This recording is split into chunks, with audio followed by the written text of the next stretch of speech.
Hello and welcome to Sobrix. I'm Adam and this is Sobrix. This is my channel for reviewing Lego sets and building them and other Lego related stuff. In this video I'm going to be taking a look at the Lego Marvel Ghost Rider Mech and Bike. This is set number 76245.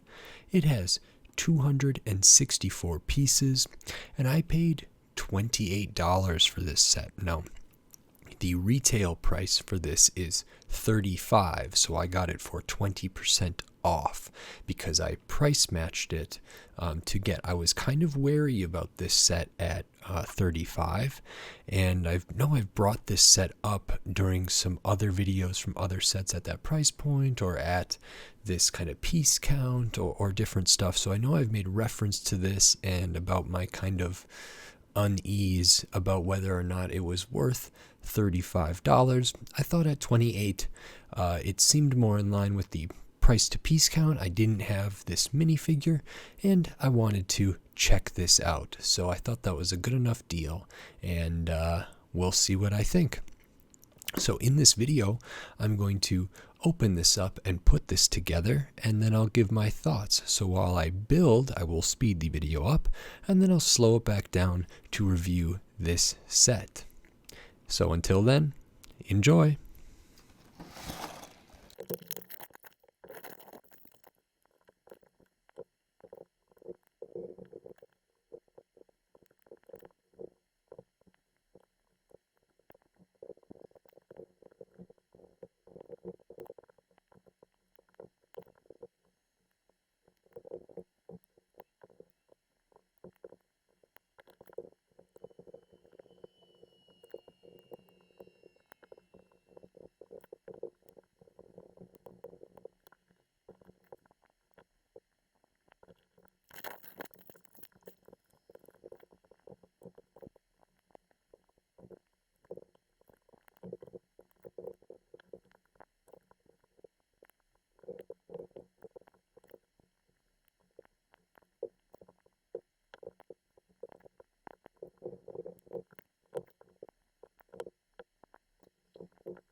Okay, so that is this Lego Marvel Ghost Rider Mech and Bike.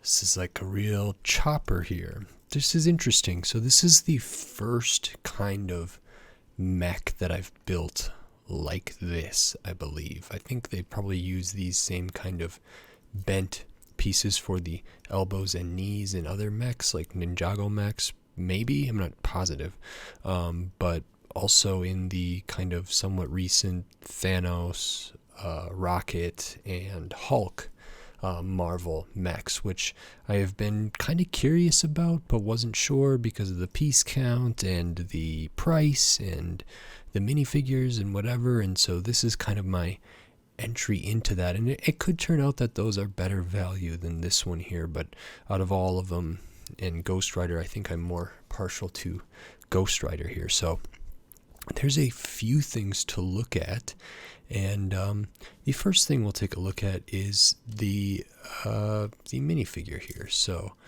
I will pop him out, and the minifigure has this chain that sometimes is used as an accessory and sometimes more for decoration here, but I'll put it on just for a moment.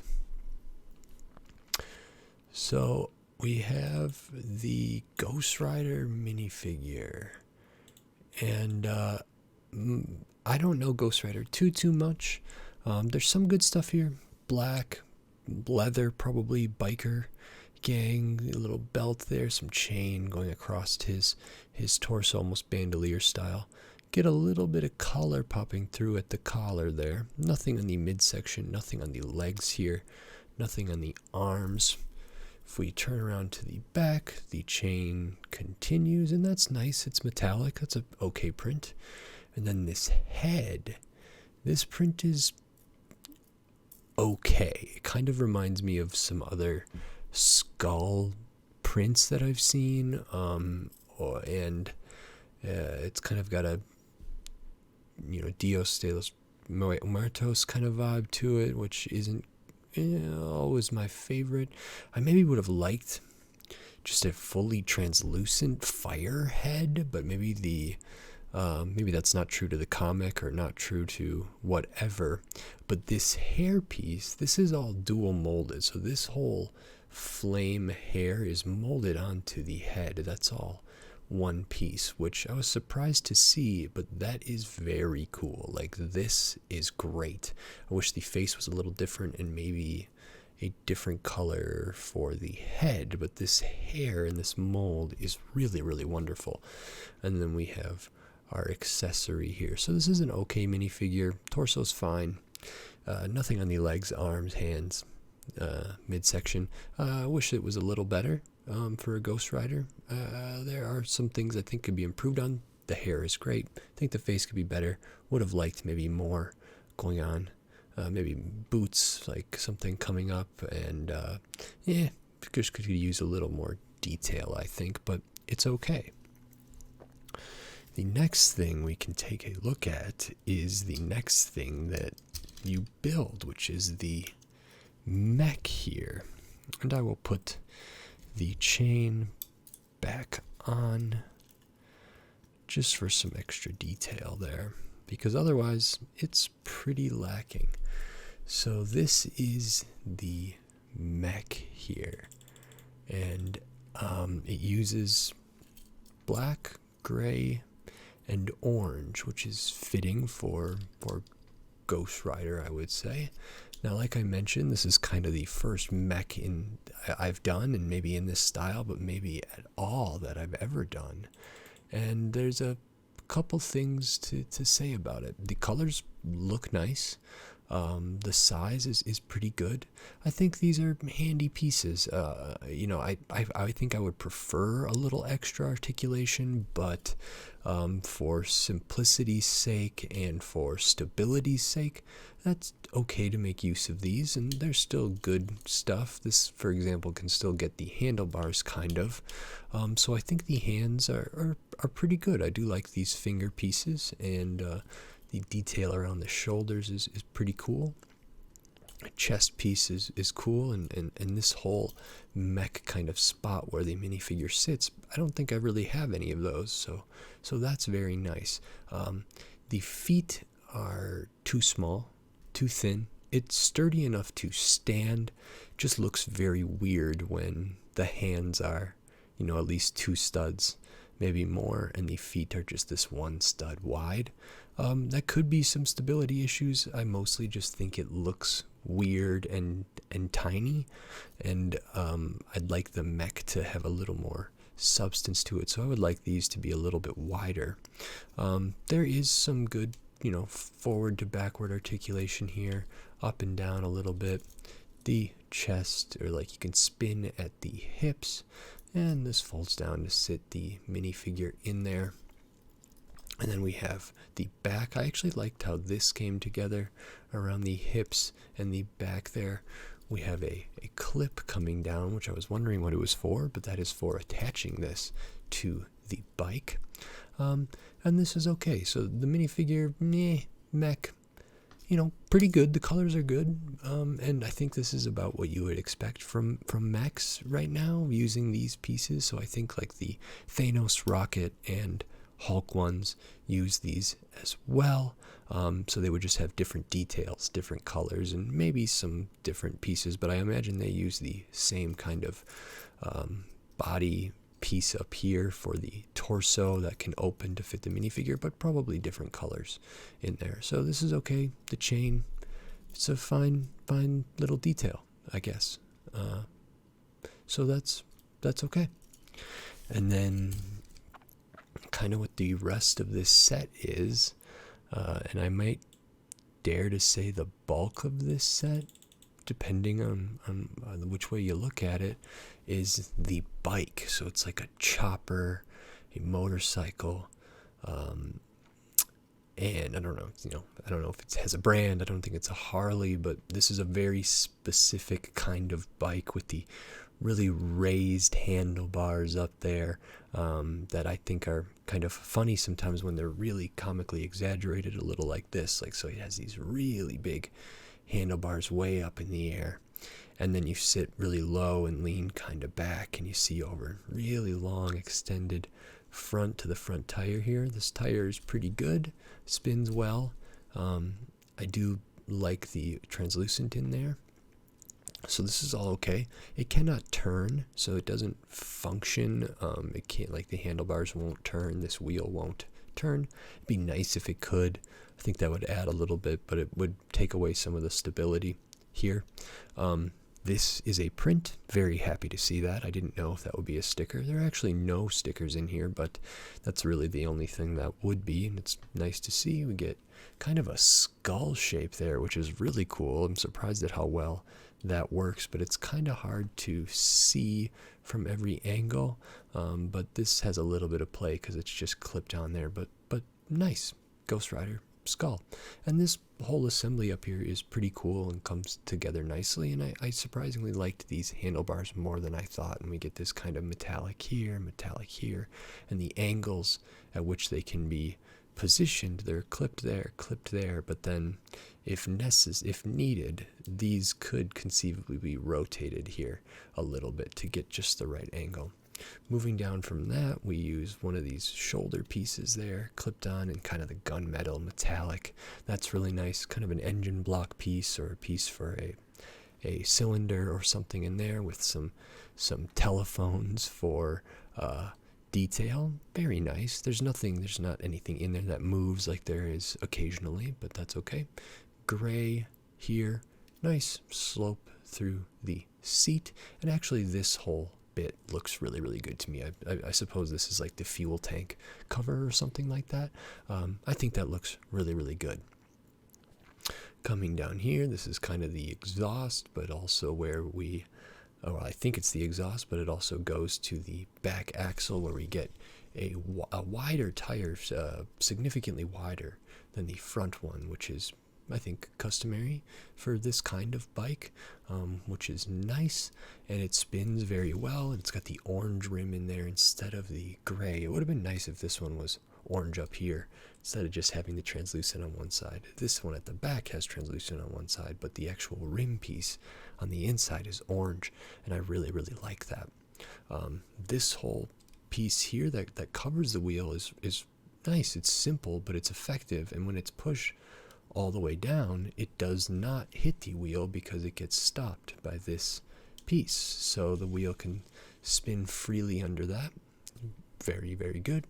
A couple of little details in here, and then these are nice kind of metallic pieces that go to the back, the wheel, and then we get these 4 flame molded pieces. These are kind of I think these are dual molded technically, but these have a nice, like, darker translucent red or darker orange going to kind of a lighter orange there, and we get 4 of those, and they can be moved around a little bit. At least these 2 can, and that's really, really nice. Always good to have more of those. And so this bike is okay, compared to the J Ninjago bike I just looked at recently. They're quite a bit different, but there's good stuff in both of them. This is pretty cool on its own, actually. I do really like this, and I think there'd be good play here, but again, you can't turn the front wheel. So now I'm going to attach the mech here so we can kind of see what position they get into. So the mech attaches by that clip underneath his hips there onto this plate with the bar element, so I can kind of show what that looks like. We have that clip there, and that just clips right on there. So then he's on the seat, kind of leaning back. The feet can go right down to these I don't know what these are called, stirrups, but down to these pedals or these resting spots here. And I will take a moment to get the handlebars in the mech's hands as best I can, just to see if we can find kind of a happy spot where that can work.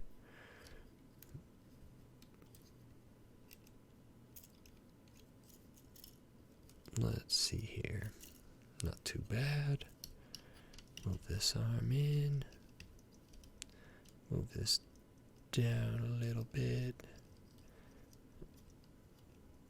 Okay, for what we're doing, that's not so bad. So we got the guy, we got the big hands on the handlebars, and they're up high, and I've got this lean back here, which is interesting because the eye line then is kind of going off at an angle up here, but if you're just peeking over with your eyes kind of low, if you've ever leaned back weird on a bike or in a car even, if you lean your seat way back but you're still trying to see forward, kind of has that vibe to it, which I think is actually kind of comical and fitting for this. I know I've seen some people complain about the angle at which the mech sits on the bike for this set.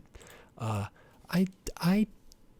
don't mind it. I actually kind of like it. I think it's silly, but I think it's pretty cool. And then this set can stand on its own, which is very, very nice. The wheels are wide enough for this to kind of freely go. It'll tip if you knock it, but for the most part, it's good. We can widen that up a little bit here, and I think that's pretty cool. And I think it displays actually pretty nicely for what it is. So that's pretty good. Take a look at the extra pieces quickly.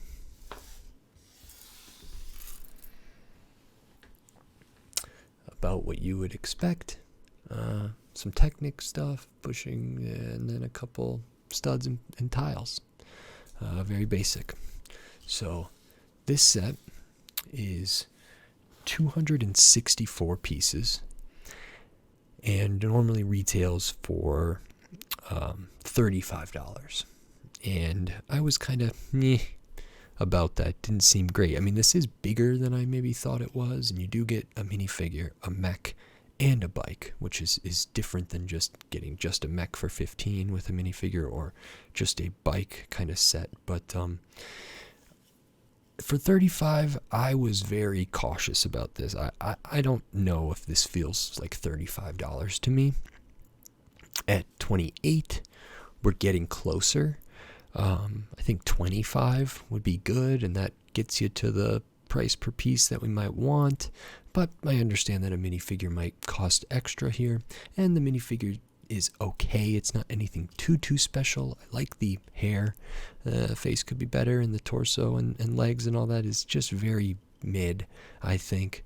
And the rest of this is good. Not a sticker. Cool. There's some good stuff in here. Tires can sometimes inflate price depending on what kind of tires they are. So I found that at $28, I was comfortable getting this, whereas at $35, I'm a little bit not so much. I think $25 would be great. If you can, get it even less than that is great too, if you can find it on sale. I'm reasonably happy with this. At the end of the day, I don't really have too many complaints actually like other people have. The one other thing that I've seen other people kind of not like is this blue right here of these pins. And that's maybe fair. It'd be nice if these kind of, one side's a Technic pin, one side's a kind of an axle. And I understand that criticism. It doesn't bother me that much. So I don't mind that. That's not a big knock against it for me. And there are a lot of things I do like about what I have here. Just not $35 worth. $28, okay with me. $25, I think would be better. But this is cool. So I like it. If you enjoyed this video, consider giving it a like, and if you like the other videos on my channel, consider subscribing to it so you can stay up to date on all the LEGO content I will be doing here in the future, including some more mechs, some more Ninjago, Marvel, Star Wars, Disney, yeah, just a bunch of architecture, a bunch of Lego stuff coming up. So subscribe so you don't miss it. And until next time, thanks. Bye.